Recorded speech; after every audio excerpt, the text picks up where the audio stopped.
Jason Clemmons, Doctor of Chiropractic at the Rock Health and Wellness Center, and it's Tuesday, April 30th, and this is Life with Jason Clemmons, DC.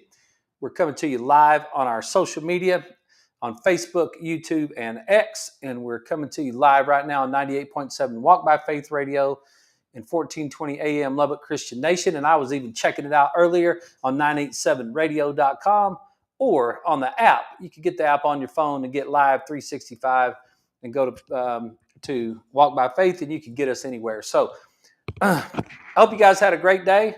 Man, we just have more and more stuff going on at the Rock, and I'm so excited every single day to get to come to work. And now we've got our neurofeedback stuff working, and getting people treated, getting people getting their scanned, getting their brain scanned. So a couple more days, and I'll have a whole show on neurofeedback, and we could talk about that. But if you guys are interested in it, it's good for everyone. It's good for everyone, and it gives us a little bit more information about how your brain is functioning so that we can target a little bit better your treatment that's specific to you. So if you guys are interested in neurofeedback, you could go to BrainMaster. BrainMaster is a company that I use. You can go to BrainMaster on YouTube and look up neurofeedback. Let me see if I can do it right quick. And yeah, BrainMaster QEEG, and yeah, there's a bunch of videos there, and it kind of shows you a little bit about what we do, what it's for, and all that type of thing. Now, if it has anything to do with treating something, then you guys know exactly that I won't be doing that. I'm not treating your disease. I'm trying to get your brain to function properly so that your body will function properly. So I haven't had a chance to get enough stuff put together for an entire show yet, but I just wanted to feed that to you because that's happening. That's happening here at the office, along with the nutrition stuff that we're doing, along with the chiropractic stuff that we're doing, of course, always, and of course the fitness stuff that we're doing. And we're just trying to get the world to be healthy and stay healthy. And for all of you out there that are interested in that, I was listening to another one of those Jordan Peterson conversations today. I don't know if I mentioned this one to you last night or not, but this was about dreams and fairy tales and the demons of AI with Jonathan. I don't know how you pronounce it. Pageau, Pegu, maybe Pago. I don't know. But it was an interesting conversation. And one of the things that Jonathan's writing some books, and he studies stories, and so he's writing some books for children. And he said something right at the end, like it's an hour and 45-minute conversation, and I stopped it at an hour and 30 minutes before I came on the show earlier. And I just listened to it, like if I'm driving to Littlefield back like I did today, I listen to it going over there. And but it was, it's sentences. It's just one sentence. And I had this conversation with a couple that got adjusted today. The wife came in and she said, "It's my favorite day." And I said, "What is it, your anniversary?" And she was like, "Nope, no, just a day." And I was like, "Oh, just a day. Every day is my favorite day." And I kind of laughed, and the husband said something, and they said, we don't really even know what day our anniversary was. We don't even really celebrate our anniversary." And then she just started counting off. She's like, I don't celebrate birthdays. I don't celebrate Valentine's Day. I don't celebrate Mother's Day. And because my husband just said those aren't important. Those days aren't important. I just kind of looked at him and I said, "Well, I guess you guys are keeping it simple." And then they just both laughed. And I said to the husband, I said, "Hey, maybe you should write a book, because that would be cool to read that book to see how you pull this off." And then he laughed, and he was like, "Yeah, people would probably just throw it in the trash." He said, "I wouldn't really care if they just bought one. One book and threw it in the trash. That'd be totally fine with me. But just as long as they bought the book." And I thought to myself something that I had heard Grant Cardone say. I thought to myself about, when I read a book, I'm just trying to find that $1 million idea in that book. I'm just trying to find, and not $1 million as in necessarily the money part of it, but the $1 million value that I'm trying to find out of it. I'm trying to find that sentence out of a book. That when I read these books, I'm trying to the Master's Emissary is so valuable, but it's like lots of them. But any of those books, the Body Keeps the Score, the Alzheimer's book that we have with Dale Bredesen, all those books that we've reviewed on the show, um, I'm looking for that one sentence that is like, yeah, that's the one I've been waiting on right there. That's the one I was in. And so I was listening to this conversation with Dr. Peterson and this other guy, Jonathan, and I had to listen to a lot of words to get to the end of the sentence and the end of the deal at an hour and 30 minutes. It's probably about an hour and 25 or so when I heard it, because I listened to it a little bit longer. But he's writing a book, and what he said was he's writing a children's book that's written for someone at about age 7 or 10. It's stories, it's fairy tales. It's like Jack and the Beanstalk, I think he's actually doing girls' books, and he's doing Cinderella and Snow White and all those sort of stories. But he's writing the book on his take of the whole thing and how they all kind of fit together. And it's good. But his sentence that I thought was so fabulous was it's written for kids. It's written at a level for 7-year-olds or 10-year-olds, but it also has two stories going at the same time. There's a story going for the young ones, and there's a story going for the more mature, older people, if they have any knowledge on how to read stories. And I thought that was so fascinating, because doing this show is really challenging my brain. And you could tell sometimes, because it seems like my brain just overloads and shuts down. At least that's the way it feels on this side. But doing this show challenges my brain, because I know there's some people that are so advanced that they're bored to tears if they were to watch the show. And then I know that there's some people who are so not advanced that I lose them if I talk about anything too complex. And so it's a little bit hard to know exactly where you want to try to communicate, because you're trying to communicate health to everyone. And that becomes a little bit challenging when you do that, because it's like, well, if I'm simple enough, then the more sophisticated people are bored with it, and if I'm too complicated, then the less sophisticated people are bored with it. And sophisticated is probably not the right word. I'm not trying to be insulting to anybody. Everybody has their own gifts and their own special talents. I'm not saying that. There's things that you could talk about. You start talking about cats, you start talking about engines, you start talking about gardening, and I don't know anything about what you're talking about. Like you can get into talking about computers, and you'll blow my mind here in about 4 sentences. So when I say sophisticated, I mean just like sophisticated with health. There's a lot of people who are sophisticated in gardening. I talk to them all. Now that we're into this, the spring and headed to the summer, everybody's gardening and stuff, and so they tell me about all the plants that they're planting. My ladies told me about that yesterday, and she said something, and I was like, I don't have any idea what that means. And some bamboo plant that she was planting, and I didn't know what it meant. So I guess what I'm trying to say is that I hope that everyone, if you listen to these shows, I hope that everyone can kind of get a little bit of something that they can take with them. And maybe there might be one sentence somewhere in the whole program, or maybe it might be a whole theme of sentences, but those things just keep coming back and keep coming back. And I was really intrigued by their conversation, because I was also it was really great. The whole thing was great. You can go back and watch it if you want to. It's called Dreams, Fairy Tales, and Demons of AI. They got into AI at the end for a second. Jonathan, Pageau, episode 364 on Jordan Peterson's page. So that will give you. That's it's a cool one to watch. I watched it. I really enjoyed it, and I thought it was good stuff. Let's move on. the we hadn't done a supplement of the day in a few weeks, or maybe a week or something. We kind of got off track there a little bit, and I don't think I've talked about this, but I just wanted a reminder. I hear sentences in the story. The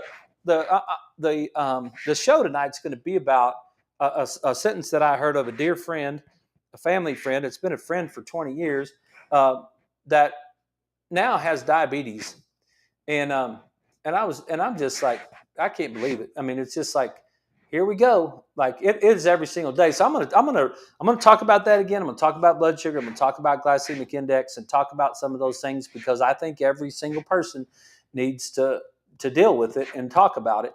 But that's what I was going to talk about. But I just wanted to remind you because it's a daily basis for me that my people are not getting the nutrients that they need.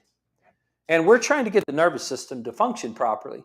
And we're trying to get your brain to function properly.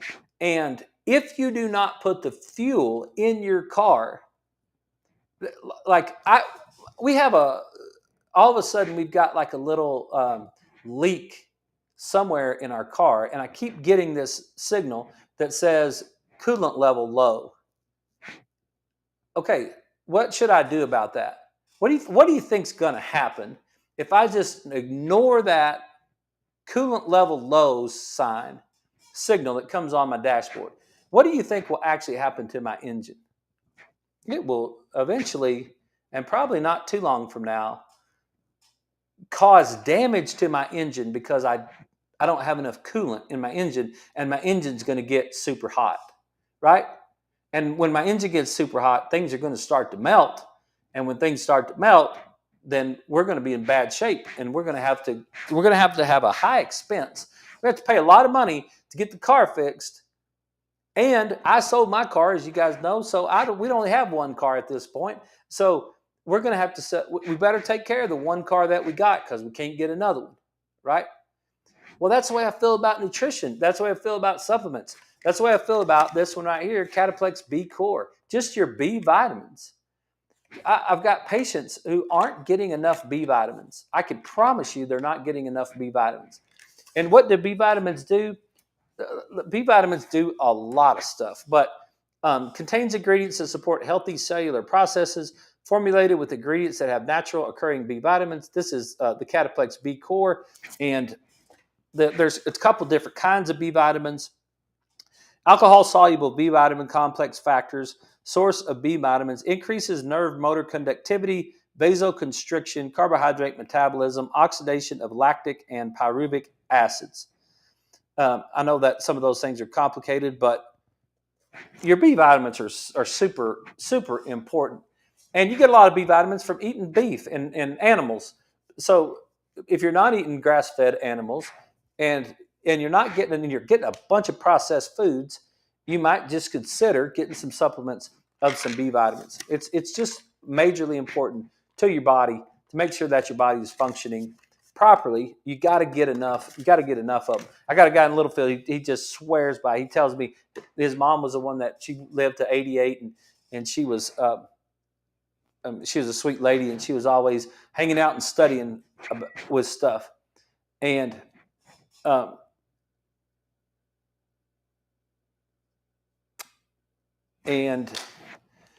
sorry, we got a text, and but B5, he's a big fan of the B5, right? And I'm just saying to you, it's the whole B complex that you're looking for, and it's something that you would be good to take. Is don't forget about your B vitamins. So if you want to get them from us, you can get them at Standard Process, therock.standardprocess.com. You can order them; they'll ship them right to your house. If you want me to help you with them, please let me know. Standard Process is one of my favorite companies. I think they do a great job, and we got a whole shelf of them at the house that we take every single day. All right. I couldn't help but do this. I know you guys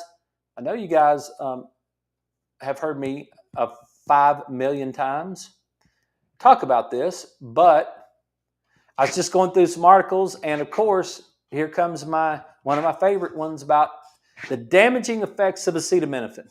And there was one before it that said the damaging effects of ibuprofen. And so I'll just share the ones I just thought, what the heck? We'll just say it one more time, because how many times can you hear it? That acetaminophen is toxic to your body. And there's articles right here. This one says Clinicians Corner Clinicians Corner original contribution, aminotransferase elevations in healthy adults receiving 4 grams of acetaminophen daily, a randomized controlled trial, Journal of the American Medical Association, July 5th, 2006, volume 296, number 1, pages 87 through 93. If you want to know where I get this information, I got it from the Journal of the American Medical Association. During a clinical trial of novel hydrocodone acetaminophen combination, a high incidence of serum alanine aminotransferase, if you do your blood work, it's called ALT. And ALT is a sign of liver damage. It's an enzyme that rises when liver is damaged by toxins, infections, or diseases. So if you have liver damage, you'll get an increased amount of ALT. And that's part of the reason for all you guys that take multiple medications. You got to go check your every 3 months or 6 months or whatever it is. You got to go to your medical doctor, and you got to get your blood work done so they can check your liver enzymes to see if your liver is still functioning properly. That's insanity. It's crazy as heck. It's crazy as heck. To think about, I'm going to take a drug that I have to test every 3 months to see if it's killing my liver. Because you kill your liver, you might as well, you're done. You just kill your liver and see how your health works out. It's not going to work out good. So, but we're taking it, right? So this article right here just says, each active treatment included 4 grams of acetaminophen daily, and treatment duration was 14 days. Main outcomes: serum liver chemistries and acetaminophen increases in acetaminophen concentration. The results: the incidence of maximal ALT of more than 3 times the upper limits of normal was 31% and 44% in the 4 treatment groups receiving acetaminophen, including those that participated in treatment with acetaminophen alone. Compared with placebo, treatment with acetaminophen was associated with a markedly higher median maximum ALT by 178%, with a range of increase between 47 and 309%. The conclusion: initiation of recurrent daily intake of 4 grams of acetaminophen in healthy adults is associated with ALT elevations. Why? Because you get rid of acetaminophen in your liver. What's one of the main things that helps you get rid of acetaminophen? Glutathione. Glutathione is how you detox yourself in your liver. What happens if you use up your glutathione in your liver?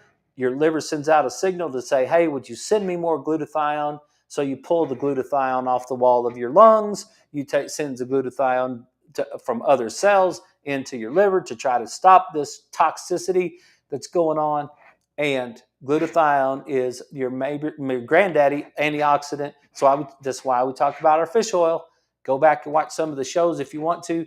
But we take our fish oil to keep our 6:3 ratio right, to allow our cell wall to be fluid enough to get glutathione in the cells so we can protect our mitochondria, which use B vitamins to create energy in the body. See how it all just keeps mapping? It just maps back on top of itself. We're talking about the same thing every single night in a different format. It's the same conversation in a different format over and over again. But that's what. So let's just Google right quick while we got some time. I know you guys got some time. It's 6:30. You're probably getting ready to go for a walk. I know it. Or you just got back for a walk.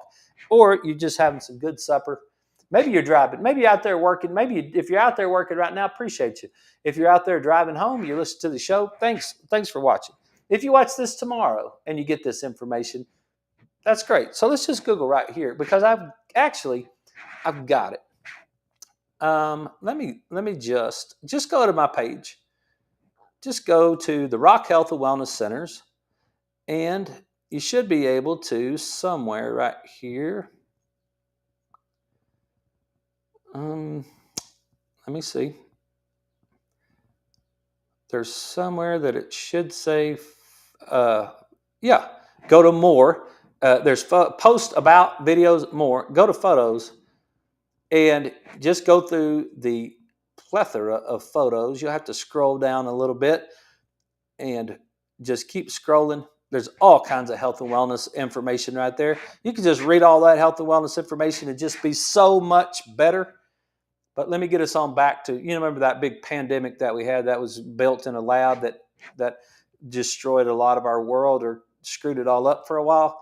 During that pandemic, I was trying to tell my people, do not go home and take acetaminophen for your fever when you've got COVID. Not that I'm treating COVID, because that's not within my scope of practice, but if you're taking acetaminophen, you're pulling the glutathione out of your lungs and you're trying to fight off this virus in your lungs.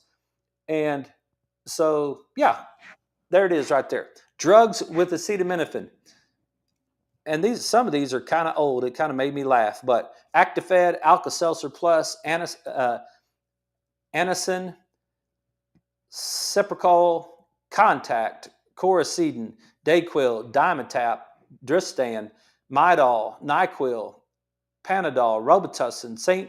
Joseph Aspirin Free, Singlet, Sinutab, Sudafed, Theraflu, Excedrin, Feverol, Formula 44,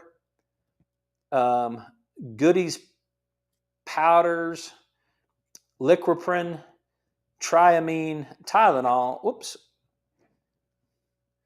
Vanquish, Vicks, and store brands, Zicam. Those are just the ones I could get. I went through just to say what drugs had acetaminophen in them. So I just went through there and Googled them all. I put them on that page. You can find them. It's down there a little ways. It's down there once we start getting into all of the pictures that we had about how you handle a virus and all that sort of thing. So we just want to make sure that what I don't want you to do is deplete glutathione, and I don't want you to have increased enzymes in your liver either, because insulin you don't want to destroy your liver. Now, you might be wondering, okay, well, Jason, I got joint pain. What do I do about my joint pain if I can't? If you don't want me to take acetaminophen and you don't want me to take if you don't want me to take ibuprofen, I mean, first of all, I'm not telling you to take anything or not take anything. I'm just suggesting some B vitamins to you, and make sure you take your fish oil. That's what I think is a great idea, because you need to decrease your inflammation, but it will destroy your liver. And I just wanted to get on down here a little ways, because there's one thing, because some of,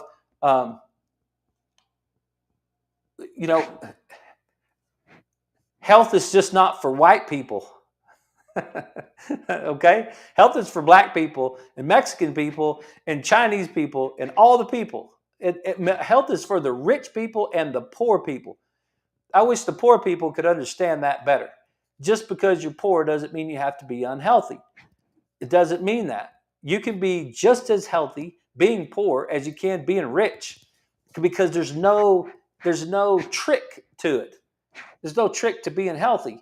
But this article that we were talking about is talking about it was talking about the, let me see, it's a different article, because I was reading two articles because I was going to bring two of them up, but I'm going to get past this pretty fast. But it was something about Mexican population.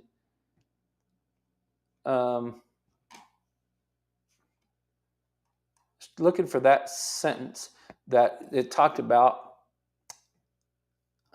This one talked about, this next article I was talking about was acetaminophen use modifies sulfation of sex hormones. So it jacks up your sex hormones when you do that. The effect of taking acetaminophen on sulfated sex hormones was roughly equivalent to the effect of 35 years of aging. Yeah, it's not good for you. Acetaminophen may have adverse endocrine and reproductive effects. Yes, it does, according to everything I've ever read. It does. Prenatal exposure to acetaminophen alters the masculinization of male brain and behavior in animals and reduces testosterone production by the human fetal testes. Yeah, don't want to do that. You don't want to take acetaminophen products if you're pregnant. It messes up your child. Both acetaminophen and estrogens are metabolized by SULT enzymes, which are responsible for sulfation, leading to significant changes in biological activity and renal clearance. Individuals who took acetaminophen had very low levels of neurosteroids, such as pregnenolone, sulfate, and DHEAS. Although over half the women taking acetaminophen during pregnancy, there are epidemiological in vitro and animal data that raise questions about the effects of acetaminophen on hormonal homeostasis.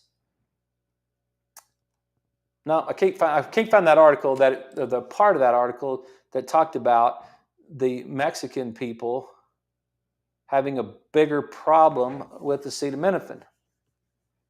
Yeah, right there. Hispanics may be more susceptible to injury by acetaminophen than other races. That was in this. Don't know why they said that, but that's that first one from the Journal of the American Medical Association. So hang on. So we'll get back and we'll talk about some practical ways that we can handle our blood sugar. We got to take a break for a second. We'll be right back right after these messages with Life with Jason Clemmons, DC on 98.7 Walk by Faith Radio.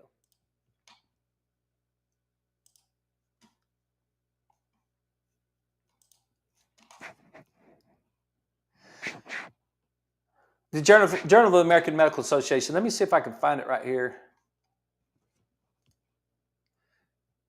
It says this gives concerns that opioids with acetaminophen might increase susceptibility to liver toxicity.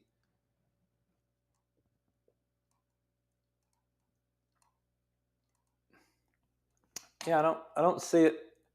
This study also suggests that Hispanics are more susceptible to injury by acetaminophen than other races evaluated in this study. That's what it said. So I know some of you guys are Hispanic, and you may want to know that. I mean, you may want to know that all this acetaminophen that you take for the problems that you have that are due to the food that you eat might be killing you. And so just in case you don't want to die from diabetes or liver disease, because if you get liver disease, you're going to end up with you're going to likely have some sort of blood sugar problem as well. What are things that cause liver disease? High fructose corn syrup. Those are things that cause liver disease. Toxicities. Working if you're a mechanic or something, you get that stuff on your hands all the time. That's another thing that if you get it in your hands, it goes to your liver. And you just want to make sure that your liver gets clean. If you're around a bunch of chemicals, you want to make sure that your liver gets clean.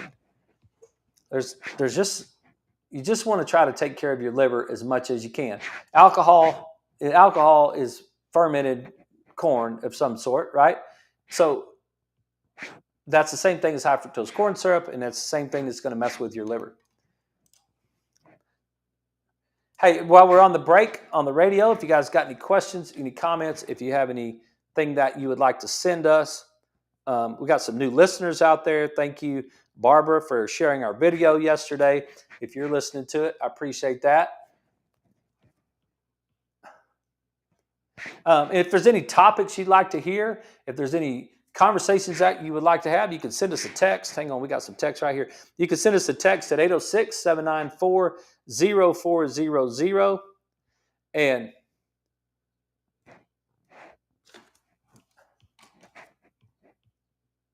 all right, we're coming back.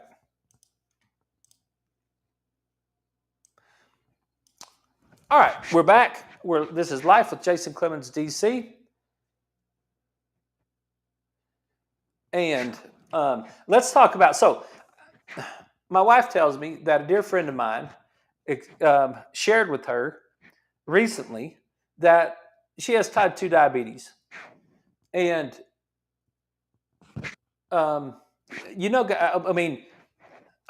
know that sometimes this show is very repetitive and we just go back over it again, but I don't know how many times we could say it and how many times we could go over it, but I think it's important that we understand it. So I thought we would take a different kind of look at it today and see what was going on, because this person, my wife spent a few days with this person, and she was just like, well, there's interesting to watch the things that she ate. and um, she was worried about blood sugar, and and so she said they were going to go eat a smoothie bowl, and they instead she stopped at Jimmy John's because she didn't want to go eat a smoothie bowl because she was afraid that was going to make her blood sugar go up too high, and and so instead she decided that she was going to they'd stop at Jimmy John's, so she got a Subway sandwich on white bread and some chips, and that was the alternative to the smoothie place that she was going to go and get the smoothie bowl, which is going to bring the blood sugar up a little bit, especially depending on what you get on it. But we're going to the thing about it is that if you got diabetes, maybe neither one of them. I'm not sure about the smoothie bowl, but I can tell you what the sandwich is going to do because I can tell you what the white bread is going to do because it's refined carbohydrate, and a refined carbohydrate is going to make your blood sugar go up faster. And I don't know if everybody out there gets it. I just don't know if everybody, um, if you get it, you probably were not interested in me talking about it again. But I just have a feeling, I just have this suspicion out there that that that we don't understand it, and we really don't understand what we're doing. And if you're watching the show and you've got diabetes and you got type 2 diabetes, let's just kind of walk through this. Let's just go to the NIH, and I know that like it's hard to trust anybody anymore. It's really hard to trust this NIH bunch, but I don't know where else to get some of the information. But let's just go quickly, if you're going to use the internet, and let's just ask ourselves, what is type 2 diabetes? What exactly is it so that we can understand it better? If type 2 diabetes, the most common type of diabetes, is a disease that occurs when your blood glucose, also called blood sugar, is too high. Blood glucose is your main source of energy and comes mainly from the food you eat. Insulin, a hormone made by the pancreas, helps glucose get into your cell to be used for energy. In type 2 diabetes, your body doesn't make enough insulin or doesn't use insulin well. Too much glucose then stays in your blood and not enough reaches your cells.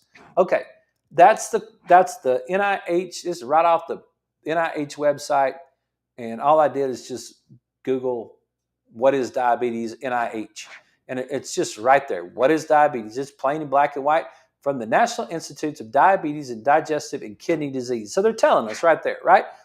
It's when your blood sugar gets too high, and your blood sugar is glucose, and your brain needs glucose, oxygen, and excitability, or in a modern way of saying it, you need fuel and activation.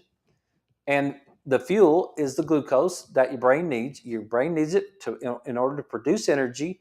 So you need some of it, but where do you get it and how much do you get are those things that are super important.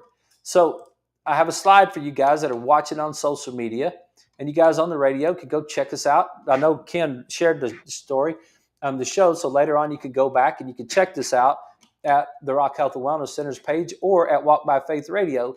But this is what they're talking about.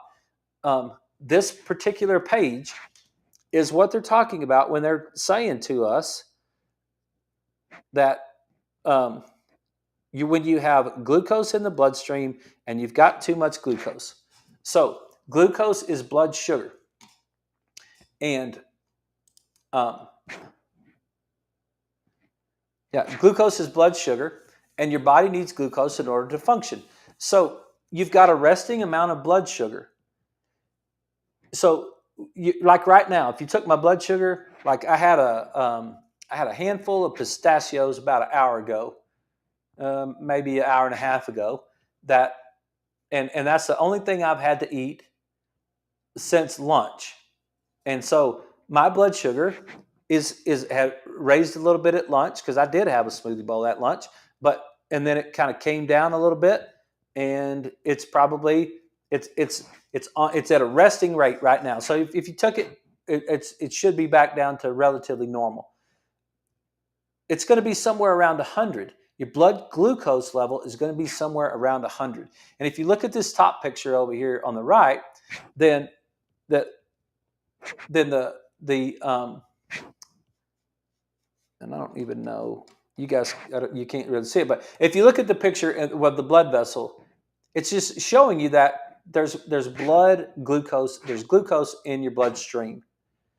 And so let's go back to the definition right quick, because it's trying to say blood glucose is your main source of energy. Insulin is a hormone made by the pancreas, which helps glucose get into your cells. In type 2 diabetes, your body doesn't make enough insulin, or it doesn't use insulin well. And it's mostly because you're not using insulin well. And the reason that you're not using insulin well is because you're damaging the mechanism. So look at the picture, the bottom left picture on the screen, and I can't make it. Screen. Oh, I can't make it big enough to see it. That for you guys that are listening to us on the radio, you can. We got a picture of a cell right here, and inside that cell, you can see on the right hand side of that cell, there's an insulin receptor. And the insulin receptor is that little docking port, the docking port that the insulin is going to bind with, that's going to start the mechanism inside the cell of opening up the gate. It's almost like a bank vault.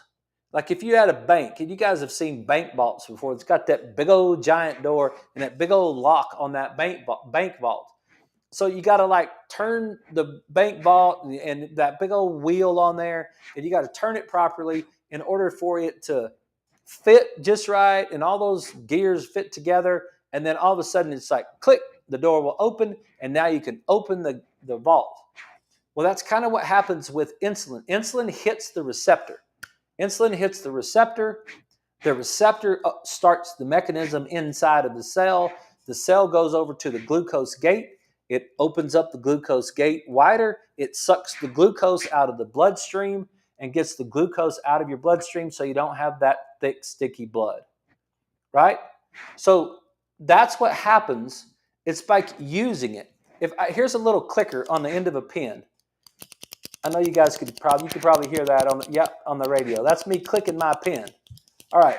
Now, I don't know how many times I'd have to do that. I might could do that 5,000 times, maybe 50,000 times, maybe 500,000 times. But eventually, if I kept clicking that clicker on the end of that pen, I would wear out that clicker. I'd wear that spring out that's inside of there. Something would break. And we've all done that. We've all had a click pen that we've been using. And then at one point, we just clicked the end of it, and the whole thing just popped off. Like the spring just busted and popped off, right? We've had that experience. That mechanism is not meant to be there's only so much use you can get out of it, right? That's the part in the type 2 diabetes where it says we don't use insulin well. The reason we don't use it well is because we hit that receptor over and over and over and over and over again. We hit that receptor, and we just keep clicking that receptor. And we keep clicking that receptor because the reason that we do that is that anytime our blood sugar goes up, we release insulin to get glucose, blood sugar, out of our bloodstream. That's why we do that. So if you get up in the morning and you have a piece of toast and jelly, you're going to raise your blood sugar. If you have a donut, you're going to raise your blood sugar. If you have Frosted Flakes, you're going to raise your blood sugar. If you have a cracker, you're going to raise your blood sugar. If you have an egg, you're not going to raise your blood sugar. If you have a piece of bacon or some sausage, you're not going to raise your blood sugar. If you have raspberries, blueberries, strawberries, you're going to raise your blood sugar very little, almost none. If you have watermelon, you're going to raise your blood sugar a lot, real quickly. If you have grapes, you're going to raise your blood sugar a lot. When you raise your blood sugar, your body's going to detect that your blood sugar's gone up because your body doesn't want you to be pumping thick, sticky blood. It's too hard on the body to pump the thick, sticky blood. So if you're having to pump the thick, sticky blood, it your heart doesn't like it. It clogs up all your blood vessels. It doesn't get the nutrients to the cells. So you don't like that. So you got to find a way to get it out of there. So your body releases, your pancreas releases insulin, and insulin docks with the receptor. So let's just say I had a piece of toast and some jelly and a cup of coffee for breakfast. And then I got a little bit hungry in the kind of mid-morning. And so I thought I'd just eat like I don't know, I'd eat a bagel, or maybe I would have some crackers, or maybe there's a bar or something. And then I'm going to go to lunch. And let's just say I go get a sandwich, right? Let's just go to a sandwich shop and we'll just get a sandwich for lunch. We'll just have a piece of white bread with some Dorito chips, right? Okay, there we go. The white bread's going to make us spike our insulin again. And then in the middle of the afternoon, we're going to drink a Coke because we're a little tired. We just need to drink a Coke. And here we go again. Now we got high fructose corn syrup that we're having to deal with. Or we're going to get a power drink because we're a little bit tired. So we're going to have a Celsius. And that reminds me that because one of my guys keeps telling me he's a Celsius drinker.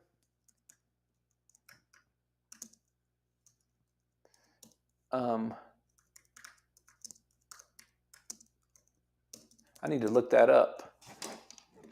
Because you're going to drink in the afternoon, that's what you're going to do, right? You're just going to get you some Celsius, and I don't even know what it is, but we'll just check it out. Maybe it's great. Maybe there's no problem. I don't know what the ingredients of the Celsius, so let's check on that. Carbonated filtered water, citric acid, natural flavors, and sucralose. Beta carotene for color. Sucralose, that's Splenda. Okay, so what's our Celsius? This one right here, this is Celsius sparkling orange. This is carbonated filtered water, which now you're drinking in the carbonation that you're trying to get rid of, and the sucralose. So you're probably not getting a lot of blood sugar increase. What you're getting is a toxicity from the sucralose, because that's Splenda, that's an organochlorine that is supposed to not get absorbed into your body, except that it does. If it doesn't get absorbed into your body, then you're not going to have any calories from it. You're not going to have any problems from it, except it does. And according to the research, it says, and now that you got a problem. So that's kind of what I was thinking right here.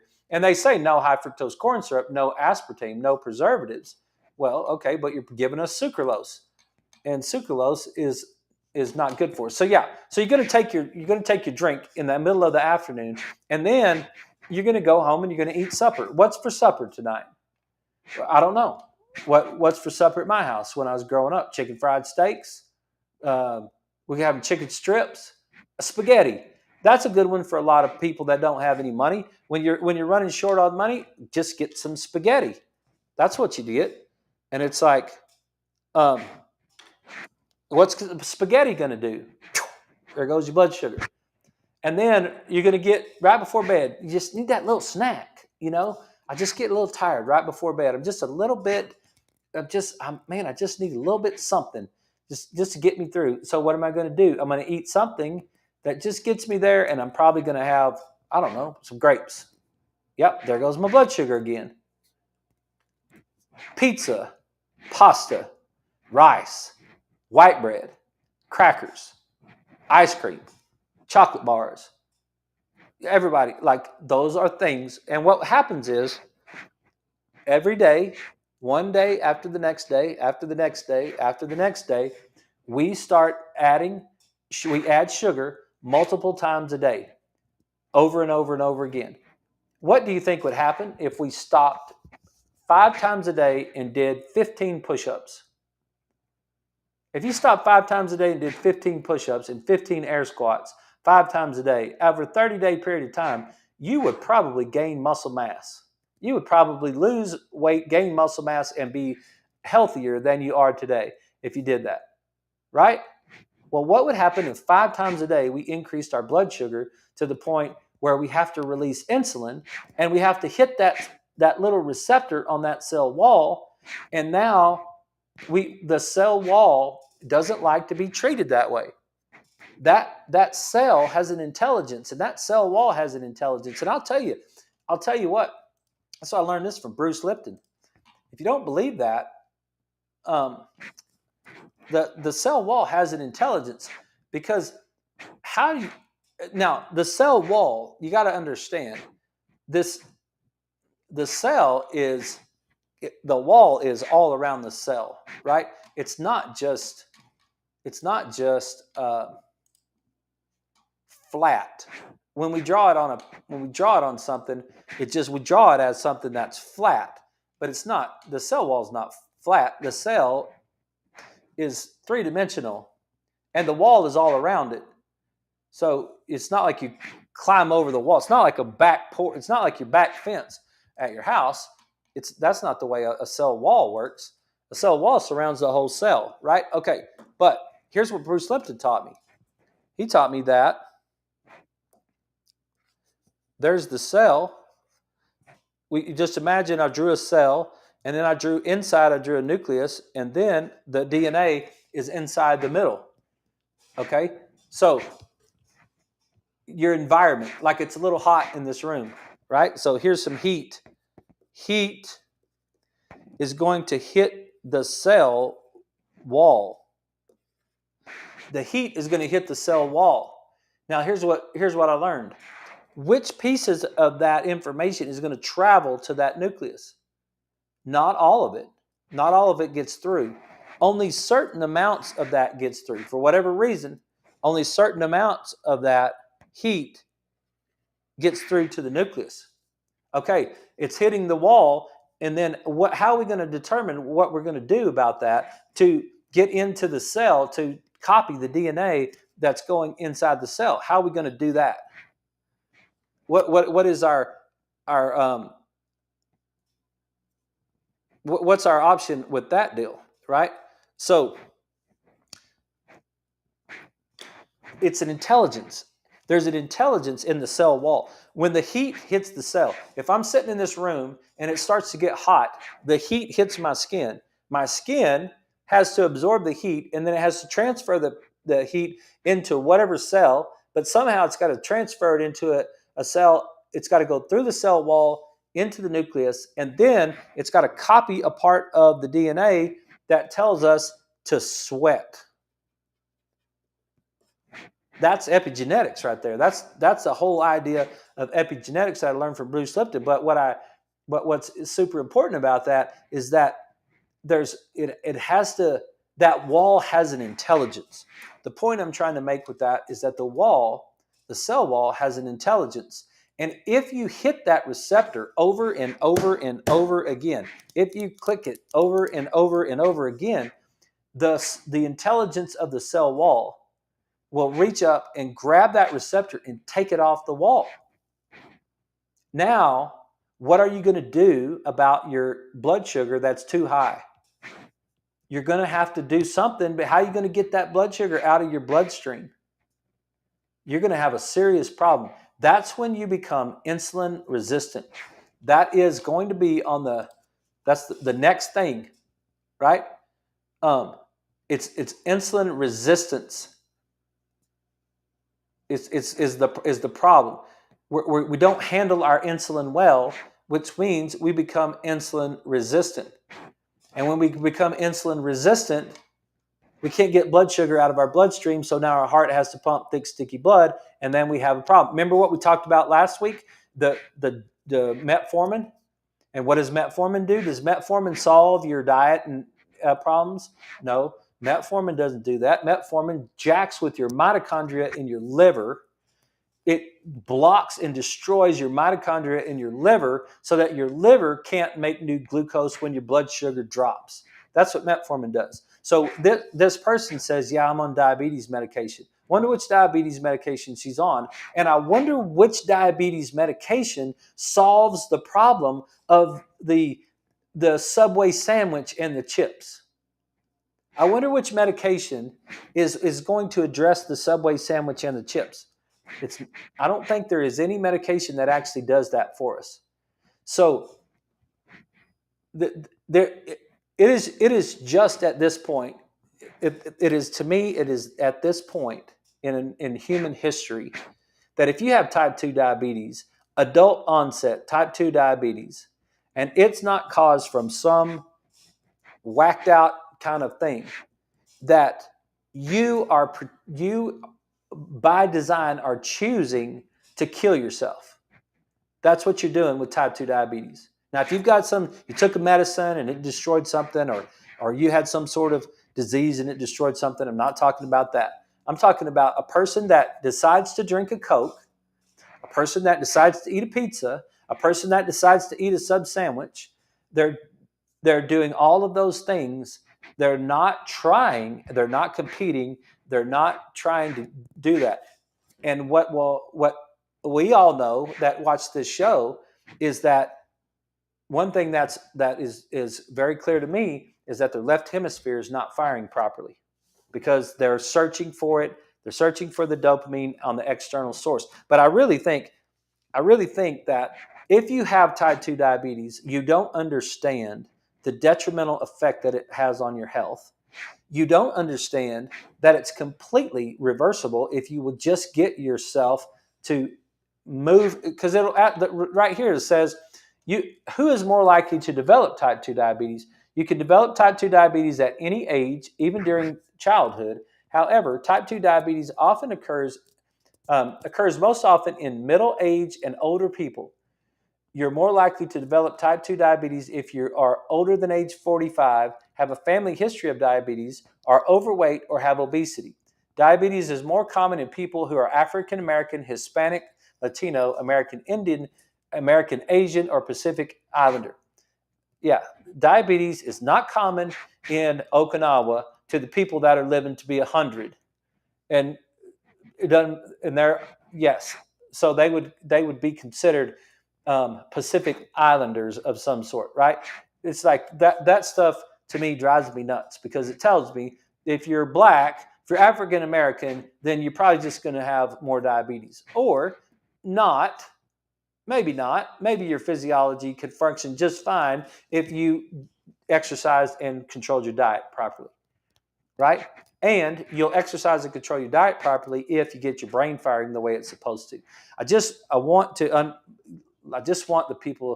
my people to understand that type 2 diabetes is detrimental to your health, and it's controllable if you would just eat foods that are low in glycemic. And I just Googled it. What foods are high in glycemic index? And it just went through the glycemic index and the glycemic load.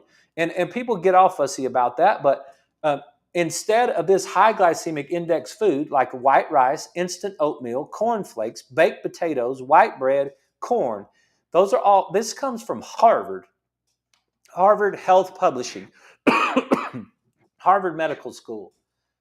It just gives you a list of things that you could eat that would be less than a baked potato.